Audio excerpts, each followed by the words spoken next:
Welcome back नाज़रीन। हम गुफ्तगू करें अनवर इकबाल साहब से और हम उनसे बात कर रहे हैं जो दौरा रहा वज़ीर आज़म साहब का यूनाइटेड नेशंस और वाशिंगटन डीसी का। अनवर साहब, तो ये जो 21 वेरी क्विकली सर, अब वक्त ज़रा कम है कि ये जो 21 पॉइंट का प्लान है सदर ट्रंप का, इसमें इनिशियली तो 2 रियासतों की कोई बात नहीं है, तो क्या हम ये समझें कि अब पाकिस्तान इस प्लान को सपोर्ट करता है और उसके वो मराहिल भी सपोर्ट करता है जब तक जिसमें फ़लस्तीन की रियासत नहीं बनेगी, चाहे वो फोर्सेस भेजना है या डिप्लोमेटिक सपोर्ट देना है? फ़लस्तीन की रियासत को अगर फ़लस्तीन की रियासत नहीं भी कहा जाए और उसके लेकिन अगर दोनों को अलग कर दिया जाता है और उन दोनों के बीच एक इंटरनेशनल फ़ौज होती है जो सिर्फ मुस्लिम ममालिक पे मुश्तमिल होगी और उस फौज की जिम्मेदारी होगी कि दोनों को डिसंगेज रखे, तो आप उसको कुछ भी कह लें, वो फ़लस्तीनी रियासत का तो क़याम हो गया ना। तो वो तो होना, उसके बगैर तो अमन हो ही नहीं सकता जब तक आप दोनों को डिसंगेज नहीं करेंगे। लड़ाई जारी रहेगी और मुसलमान मुल्कों से फ़ौज मांगी इसलिए जा रही है ताकि वो उस फ़ौज पे अटैक्स ना हो, हमले ना हो, क्योंकि उनकी अपनी फ़ौज फ़लस्तीनियों को लगेगी और उसकी वजह से वहाँ अमन रहेगा। तो मेरा ख्याल है बिल्कुल कि ठीक। आप नाक किसी तरह से पकड़ें, वो तो फ़लस्तीनी रियासत ही बनेगी।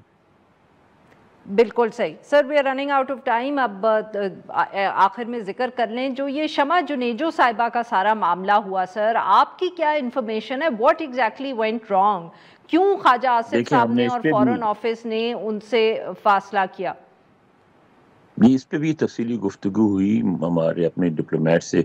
उसमें एक दो बातें बहुत वाज़ेह हैं और इसकी तरफ उन्होंने भी इशारा किया। जो अक़वाम मुत्तहिदा की जो तर्जुमान है, उन्होंने ये कहा कि जब भी किसी की इस एक्रेडिटेशन होती है, ख़ास तौर पे डेलीगेट की, वो जो बैज लिए फिर रही थी, वो मैंने भी देखा, उस पे डी लिखा होता है, डी इज़ फॉर डेलीगेट्स, ठीक है? जिसका मतलब उनको हर तरफ एक्सेस है, अंदर जनरल असेंबली हॉल में जाने का भी एक्सेस है।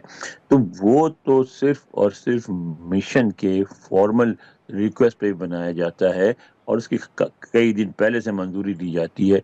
तो वो तो ऐसा नहीं हुआ कि इत्तफ़ाक़न बन गया, वो चली गई, उनको बैठा दिया गया। वो तो हमारी मिशन की तरफ से रिक्वेस्ट गई, बिल्कुल गई। अब वो उसको तस्लीम नहीं करेंगे, इसलिए कि अजीब एम्बैरेसिंग सिचुएशन हो गई है। शमा जुनेजो साहब को इसराइल से जोड़ दिया गया है और वो पाकिस्तान में एक इशू बन गया। अगर वो इशू ना बनता तो कोई ऐसी बात नहीं थी, ये मुसलसल होता रहता है।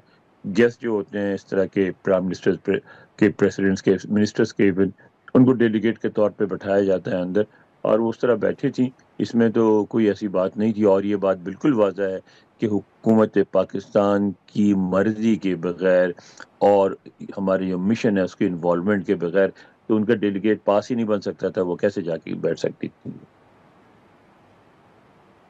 सही, बहुत बहुत शुक्रिया सर, आपने हमारे वक्त निकाला। नाज़रीन, आज के लिए बस इतना ही। Will be back tomorrow at the same time.